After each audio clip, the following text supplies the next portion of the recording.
Ayan. Good morning everyone. So, ito. Tapos na kami mag-asikaso. Tignan yung buhok ko. Sobrang messy pa.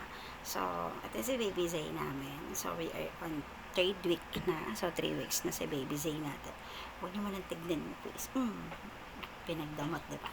Okay. Napakabango ng damit niyan. Haching! Haching! Ayan. So, gusto lang namin i-flex kung anong ginagamit namin damit. Ay, damit tuloy. Liquid detergent dun sa mga damit niya. So, tan-tananan, tanan, tanan. Unilove. Ayan. So, ito, sobrang bango niya. Sobrang gentle niya sa damit. Sobrang gentle niya dyan sa baby namin na yan. Ayan. So, ito na yan. Ayan. So, malapit na siyang maubos. Buy one, take one to. Check out nyo na. Dandanan. Dyan sa yellow basket ko, ha. Gora na. Yan. Nakakagigil talaga. Nakakagigil to.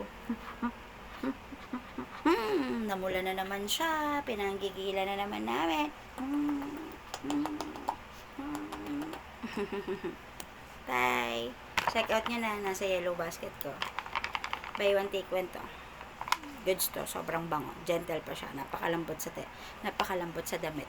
Tsaka napakabango. Literal. Go na.